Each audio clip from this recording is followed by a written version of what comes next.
Good Morning Knowledge pada hari Sabtu tanggal 4 Juli 2020.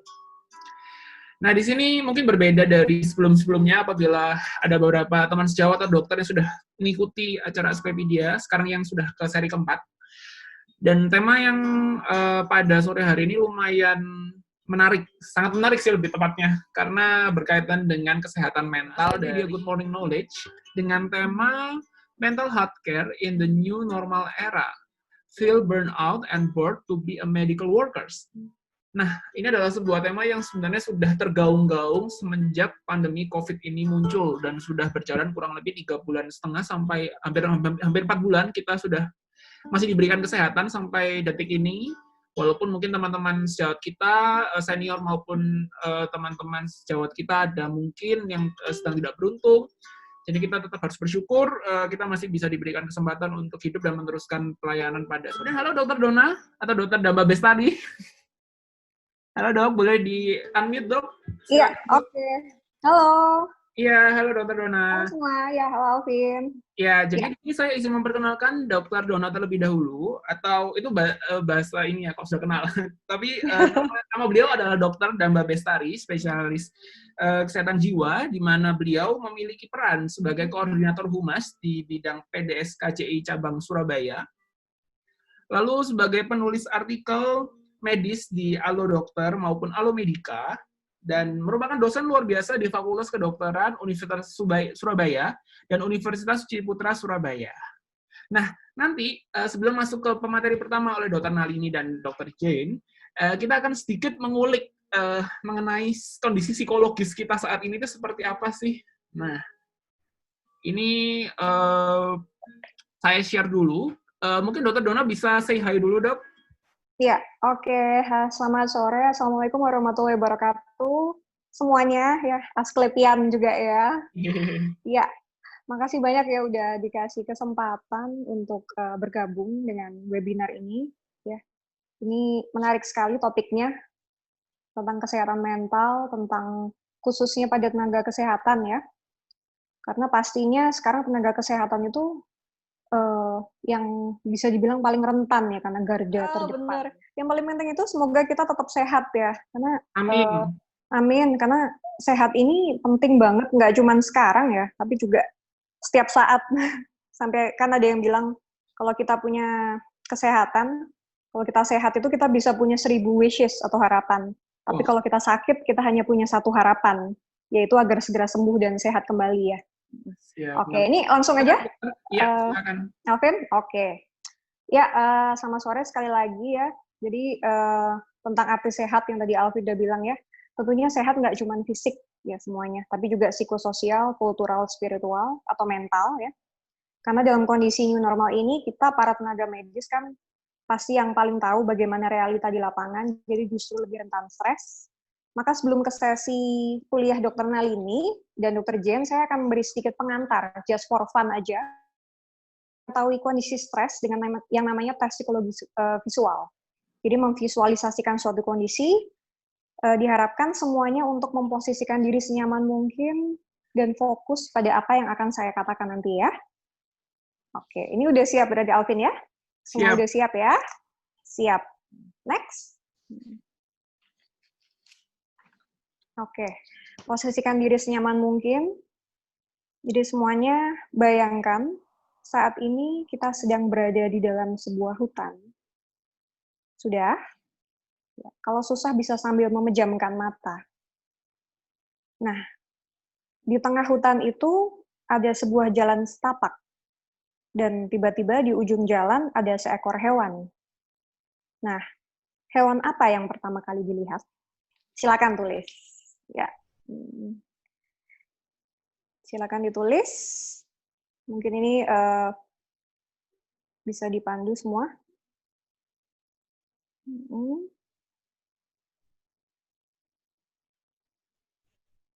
Oke. Udah keluar ya hasilnya ya? Ini nggak ada yang benar atau salah ya, itu cuma gambaran visualisasi just for fun gimana sih kondisi stres kita saat ini. Jadi nggak usah dipikir, apa yang pertama kali muncul itu yang ditulis. Oke.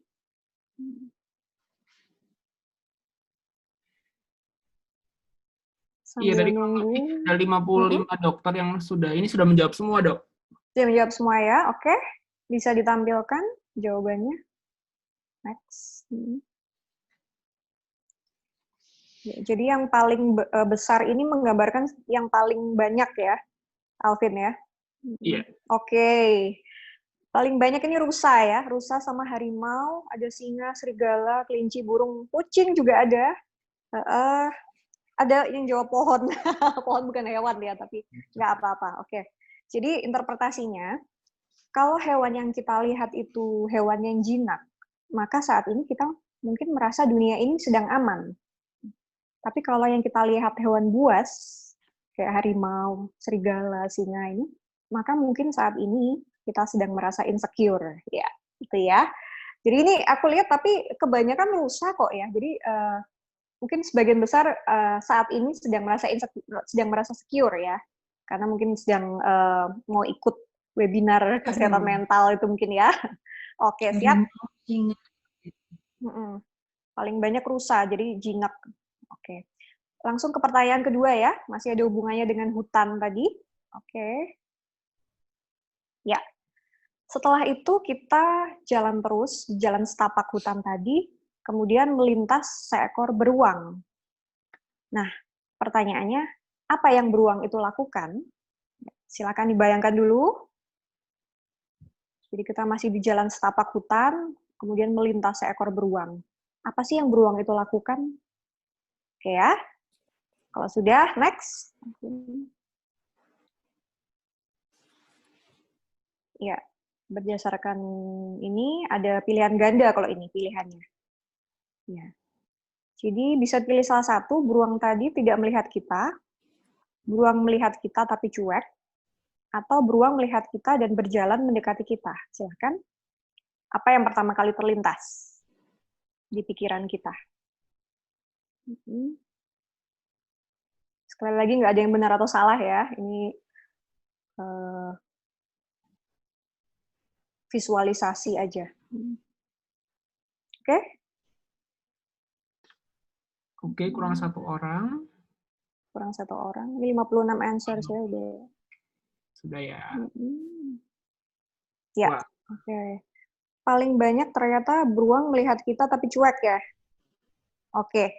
Jadi interpretasinya gini untuk pertanyaan kedua. Kalau beruangnya nggak melihat kita, itu berarti kita sedang relatif nggak stres. Ataupun kalaupun sedang ada stresor atau masalah, kita fokus ke solusinya. Terus yang jawaban kedua, beruang melihat kita tapi cuek. Mungkin kita sedang stres, tapi dan sudah mulai terganggu, tapi kita masih bisa mengelola. Dan yang terakhir, yang jawaban yang kuning ini adalah kita sedang stres berat kalau sampai beruangnya melihat kita dan berjalan mendekati kita. Ya, ini kebanyakan yang kedua ya. Jadi kita sedang stres dan mulai terganggu tapi masih bisa mengelola. Ini bagus, bagus banget ini. Oke ya. Sekarang pertanyaan terakhir ya, masih di hutan tadi. Oke. Jadi setelah kita ketemu dengan hewan-hewan tadi, kita jalan terus dan kita mengamati pohon-pohon di sekitar kita. Oke, next ya. Atau sudah evidence based atau sudah dipublikasi di jurnal Trindex Scopus ya, jangan, karena ini serius kemarin ada yang nanya ya. Jadi ini semua just for fun aja, tergantung suasana hati kita saat ini. Ini sekadar gambaran tentang bagaimana sih kita memaknai stres itu. Dan kembali ke soal tentang beruang tadi ya, yang soal yang kedua, filosofinya bahwa stresor itu mungkin bisa aja akan tetap ada di sekitar kita. Jadi akan selalu ada. Tapi yang penting adalah bagaimana kita mengelola, merespon stres itu. Nah, jadi gimana cara kita mengelola stres dan berespon terhadap stres itu, maka langsung aja mari kita ikuti kuliah tentang cara mengelola stres bagi para tenaga medis bersama Dr. Nalini Moody, spesialis kedokteran jiwa, konsultan. Oke, terima kasih. Monggo Alvin. Iya, terima kasih Pak Dr. Dona. Iya, Tesnya asik banget. Dr. Nalini Moody. Beliau sudah hadir di sini, sudah muncul juga. Nah, saya izin membacakan kurikulum vitae beliau. Beliau menyelesaikan pendidikan S1-nya di FK Undip Semarang, kemudian lulus spesialis ilmu kedokteran jiwa di FK UNER, kemudian mengambil postgraduate overseas di Melbourne University Australia. Nah, saat ini beliau bekerja sebagai psikiater konsultan dan staf pengajar di FK Unhir RSUD Dr. Sutomo, kemudian juga sebagai Kepala Departemen SMF Ilmu Kedokteran Jiwa RSUD Dr. Sutomo FK Unhir. Nah, mungkin untuk waktu dan tempat saya bisa berikan kepada Dr. Nalini. Dipersilakan, Dokter. Ya, terima kasih Alvin dan Dr. Dona. Bagus sekali pembukaannya ya, awalannya menarik saya kira ya, khas anak milenial ya. Kalau saya yang buat atau teman-teman saya yang buat tentu nggak bisa seperti ini gitu. Baiklah, kalau saya mau nanya tadi, saya membayangkan pohonnya tuh pohonnya tinggi ya, memang karena saya sedang bekerja di rumah sakit ya, dan tanggung jawab saya sebagai kepala departemen tentu saja berat gitu ya. Tapi yang saya lihat tadi adalah dua binatang, satu kucing, satunya gajah gitu. Gajah gede, tapi saya for fun dengan gajah ini, saya nggak takut gitu. Gajahnya juga Cina-Cina. Apa ya interpretasinya? Nggak tahu. Mungkin memang saya sedang burn out juga, sedang stres juga ya. Besar tapi cuman sedikit santai ya dengan kondisi itu ya, sesuatu yang harus kita coba untuk kita terima saya kira. Ya, saya perkenalkan dulu. Assalamualaikum warahmatullahi wabarakatuh. Selamat siang, selamat sore ya bahkan ya. Saya senang sekali dengan kegiatan anak-anak muda ini, luar biasa ya sekarang ini ya. Betul-betul sudah beda zamannya dengan era saya gitu. Sekarang perkenalkan, nama saya Nalini Muhdi ya. Saya psikiater di RSUD Dr. Sutomo yang kita tahu sendiri sekarang kondisinya sedang kan sekarang ruangan jiwa sejahtera itu pun dipakai untuk perawatan COVID. Jadi kita itu betul-betul lawan kita adalah invisible ya, enemy. Kan di dalam medan perang dan kita tidak diberi pengetahuan maupun alat-alat yang untuk menghadapi medan peperangan itu bagaimana. Inilah kita bertempur sekaligus belajar dalam arti yang sebenarnya bagaimana berperang di medan perang, ya, perang modern, ya. Kita tidak peduli apakah ini senjata biologis ataukah alamiah, itu bukan urusan kita. Tapi yang jelas kitalah yang berperang ya. Di mana yang paling banyak muncul adalah dirasakan oleh para tenaga kesehatan, khususnya dokter, ini adalah depresi, kecemasan, nggak bisa, sulit tidur ya. Sulit tidur ini paling banyak, bahkan oleh pasien-pasien saya. Sekarang ini walaupun lewat video call ya, mereka selalu, apalagi orang-orang tua, sebagian besar mengalami yang namanya sulit tidur ya. Apalagi setelah Maret, jadi COVID ini, pandemi.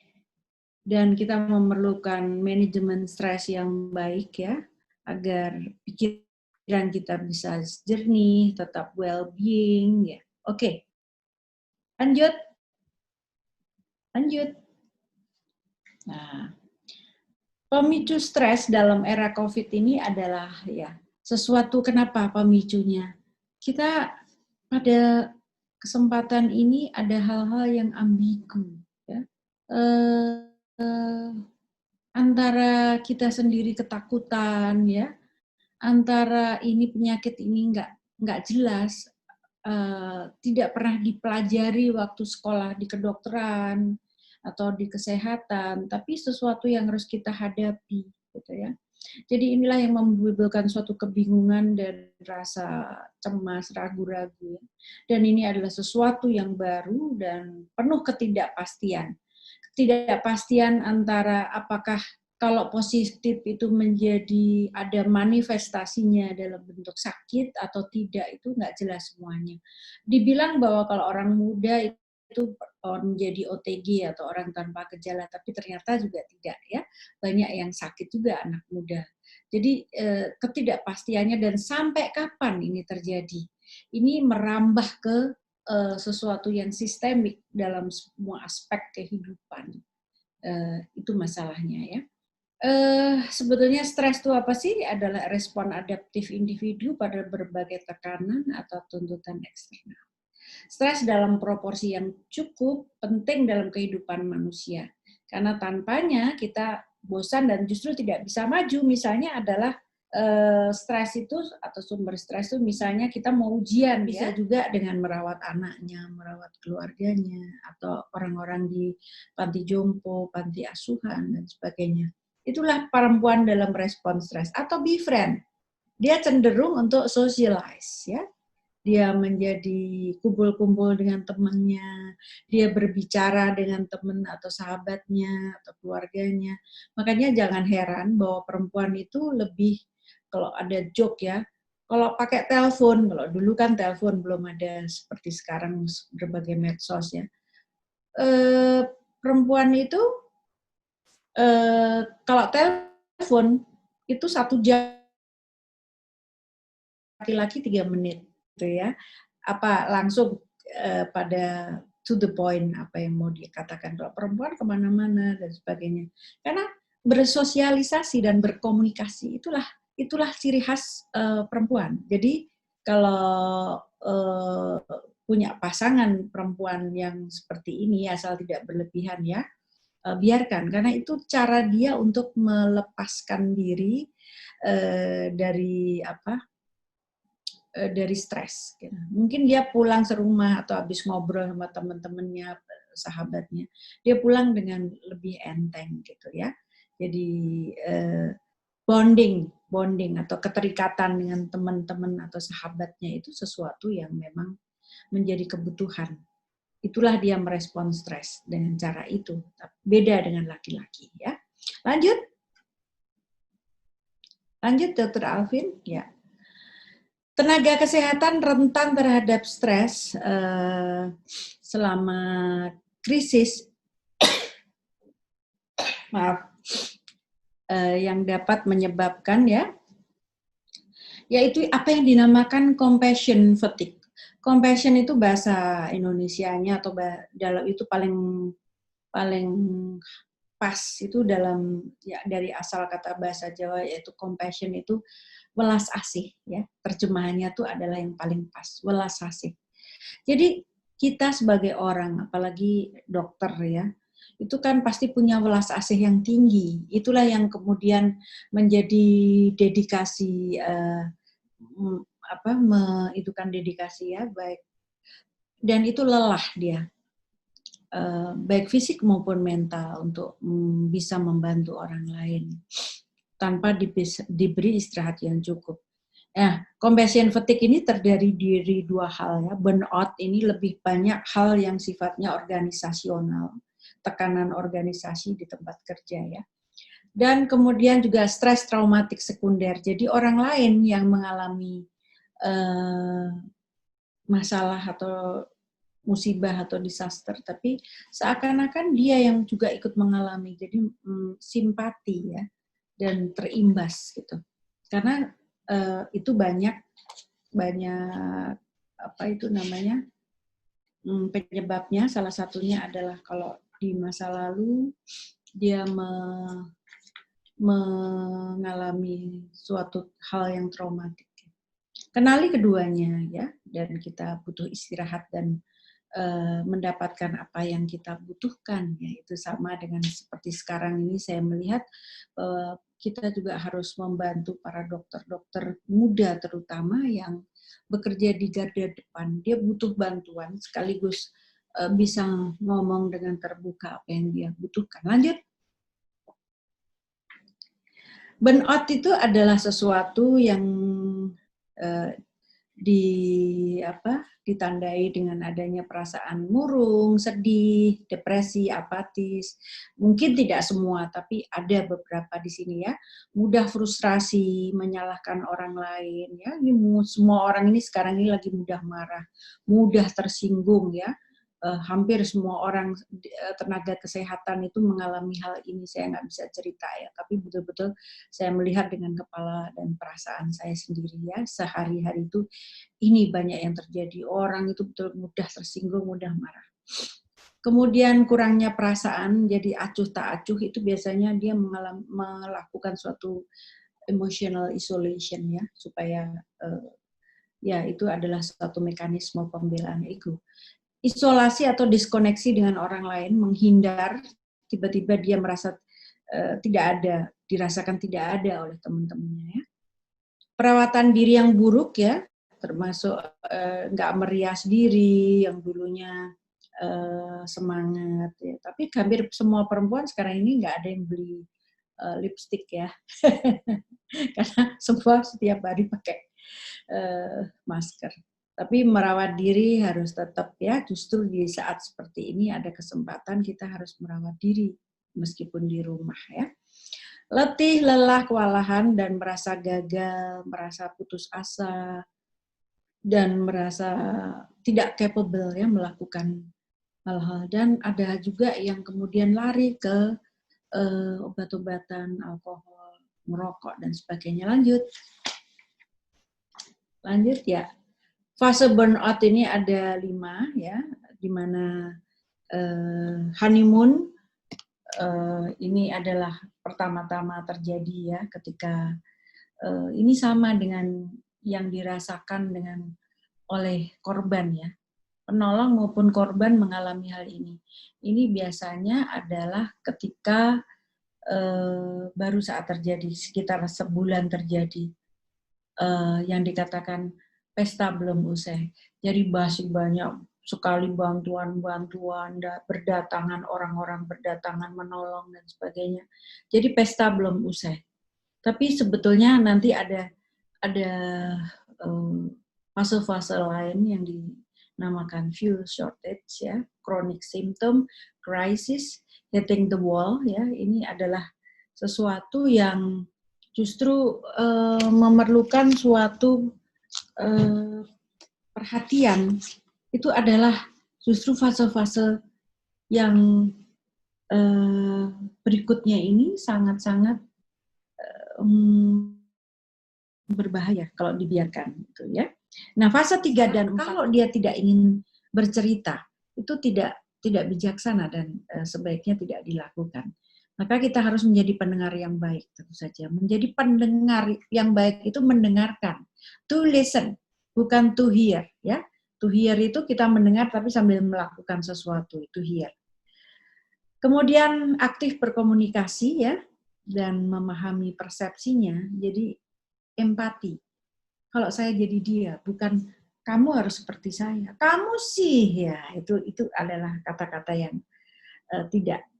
Tapi komunikasikan dengan cara I am ya, atau I feel because saya merasa sedih ngelihat kamu kok murung terus, mungkin saya bisa bantu, whatever ya, hal gitu. Jadi I feel because jangan you always, udah you always ya, itu sudah judgmental dan paling membuat orang itu pasti defensif.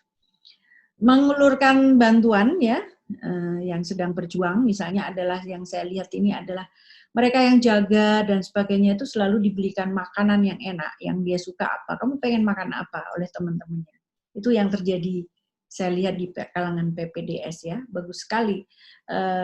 Kalau yang jaga dikasih supaya mereka semangat.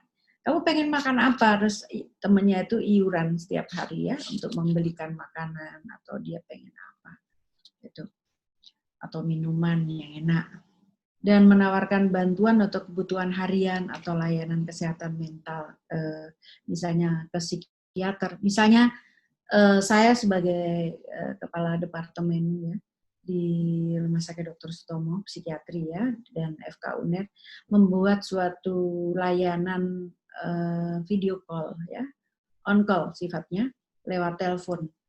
Teleponnya ada, kalau mau saya kasih nanti ya. Itu bisa pada jam kerja bisa membuat suatu perjanjian untuk kalau mau curhat, ya pasti ditangani bukan oleh yang bukan profesional, tapi sudah jadi psikiater. Mencari bantuan jika merasa teman kita membahayakan diri atau orang lain, apalagi dia merasa putus asa, ya ada loh ya yang terus lihat di gedung tinggi, lihat ke bawah terus dan sebagainya. Kita harus dekati ya, kita harus peluk kalau itu, kalau perlu ya. Itu kalau satu perempuan dengan perempuan, laki dengan laki ya. Kita tepuk ya dengan di baunya, itu sudah merupakan suatu dia merasa ada yang memperhatikan. Connecting with itu sangat-sangat penting ya. Lanjut. Sudah berapa ini? Teknik merawat diri ya, karena aku tinggal sebentar, batasi jam kerja tidak lebih dari 12 jam, tapi paling ideal kalau bisa 8 jam ya sehari, tidak boleh 12 jam kalau dalam dan itu penting untuk kita sadari, karena berusaha mengendalikan apa yang tidak bisa kita kendalikan malah membuat kita kelelahan ya, buat stres. Sehingga kita bahkan akan kehabisan tenaga untuk melakukan hal yang dalam kendali kita sebetulnya. Hal yang tidak bisa kita kendalikan itu misalnya apa ya, pandemi COVID ini.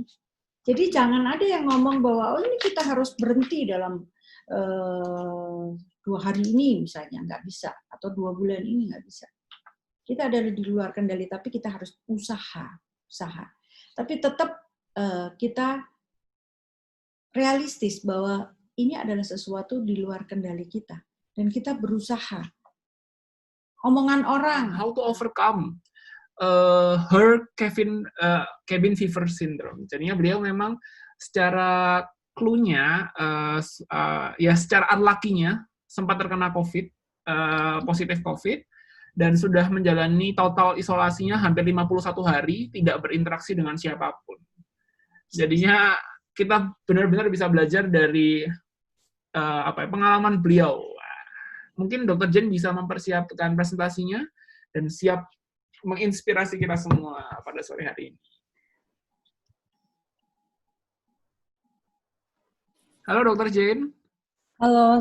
Halo. Ya, selamat sore Dr. Nalini, Dr. Alvin. Selamat sore, Dr. Jen. Udah sembuh ya? Sehat ya? Ya, udah sembuh, Dok. Ya, amin. Sudah masuk lagi, Dok? Iya, Dok. Udah kembali ke jungle, Dok. Oh, ya hati-hati tapi ya. Iya, Dok. Terima kasih, Dok. Ya, selamat sore teman-teman sejawat sekalian. Saya nyalakan dulu ya presentasinya.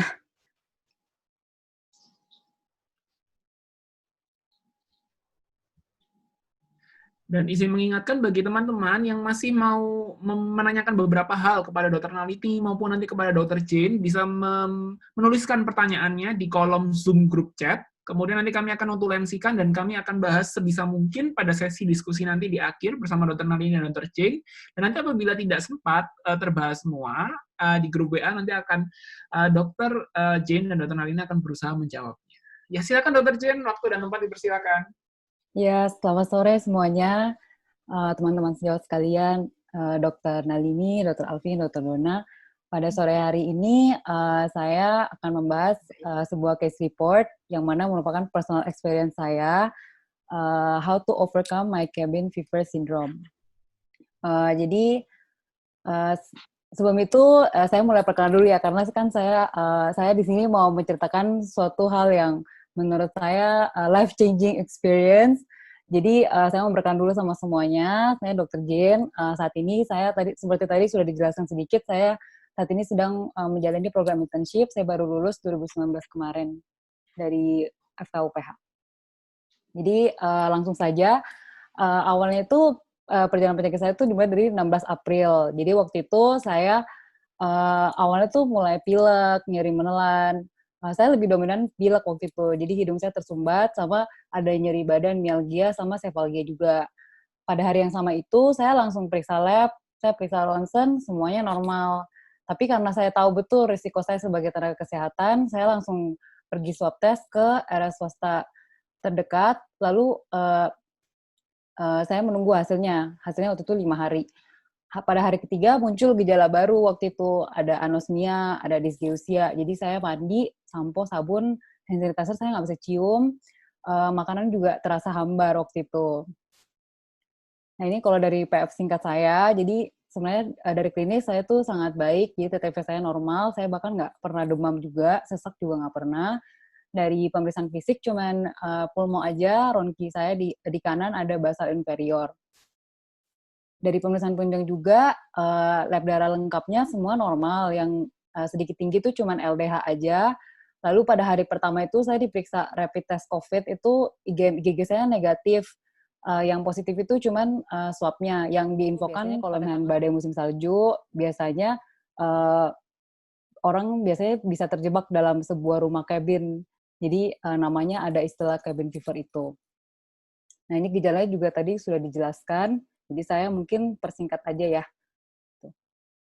Nah, tadi kan saya awal-awal udah jelaskan banyak sekali gejala-gejala fisik saya, lab-lab saya, dan pemeriksaan imaging juga, dan itu benar-benar mengarah ke COVID-19 sudah jelas sekali. Tapi sebenarnya apa sih yang aku rasakan? Jadi pada saat aku diminta untuk membuat, untuk bicara tentang hal ini, aku mulai refleksi diri lagi. Waktu itu yang aku rasain itu apa ya, yang aku benar-benar rasa, semua pikiran negatif yang aku pikirkan tuh apa aja ya. Terus aku mulai tulis di slide ini.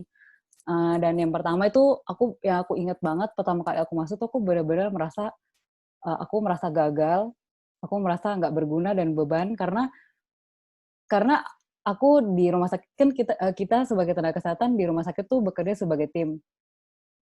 Pada saat ada satu yang tumbang, pada saat itu dan waktu itu ceritanya aku yang tumbang, aku benar-benar merasa, aduh kok aku gagal ya, kayak kok aku bisa yang kena gitu, kenapa, apa aku ada salah dipakai APD-nya, atau mungkin aku kurang hati-hati saat periksa pasiennya, aku kurang menjaga kebersihan, dan dengan aku nggak masuk tuh aku jadi karena teman-teman aku tetap berjuang di frontliner, sementara aku malah tidur-tiduran aja di sini. Jadi role-nya kayak kebalik, aku jadi pasien bukan jadi dokter lagi. Dan menurut itu beneran itu sangat nyata. Dan tadi pada saat Dokter Nalini sebut tentang bukan me first tapi me too, itu aku benar-benar wah itu beneran karena itu beneran terjadi sama aku. Aku benar-benar merasa aduh aku I'm such a failure gitu. Kayak aku benar-benar rasa itu. Dan setelah itu yang kedua, aku benar-benar merasakan, itu pertama kali dalam hidup aku benar-benar nggak ada kontak sama dunia luar, karena kamarku juga nggak ada jendela, jadi aku nggak tahu di luar tuh lagi terik kah, lagi hujan kah, aku nggak injak tanah, nggak rasa udara aja itu nggak rasa, udaranya AC doang. Terus aku nggak pernah ketemu manusia lain, padahal aku tuh orangnya ekstrovert banget, jadi benar-benar kesepian itu benar-benar aku nggak pernah merasa hidup tuh bisa sesepi itu sampai aku di ruang isolasi itu. Dan selain itu stigma masyarakat. Jadi biasanya orang yang terutama ini aku bahas mungkin di sini spesifiknya COVID ya. Karena cabin fever itu kan sebenarnya nggak harus pasien COVID yang kena cabin fever, karena semua orang yang di rumah aja itu pun juga bisa kena cabin fever syndrome. Tapi ini aku mungkin bahas perspektifnya COVID sedikit ya. Jadi yang aku mau bilang di sini orang yang COVID-19 yang dalam isolasi itu selain dia memikirkan masalah-masalah ini seperti beban, rindu dunia luar, kesepian, mereka juga memikirkan, wah nanti kalau udah keluar orang terima nggak ya saya, orang bereaksi apa ya dengan keadaanku ini. Jadi stigma itu juga sangat memengaruhi pikiran negatif yang aku punya waktu itu. Dan selain itu aku juga ada kesulitan tidur, pada benar-benar terganggu sampai aku harus dikasih obat tidur untuk bisa tidur normal.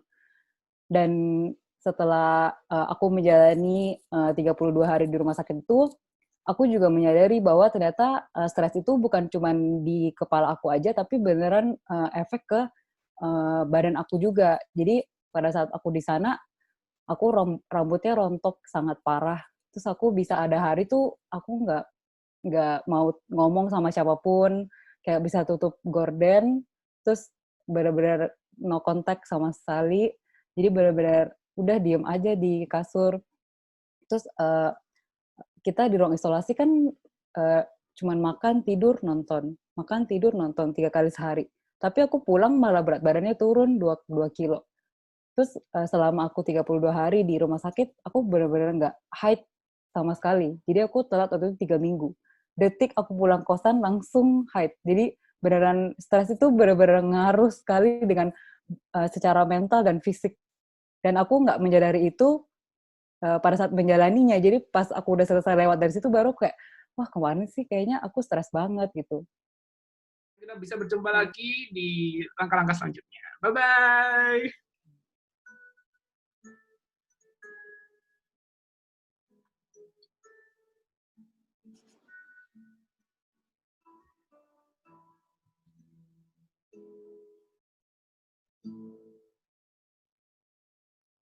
Thank you.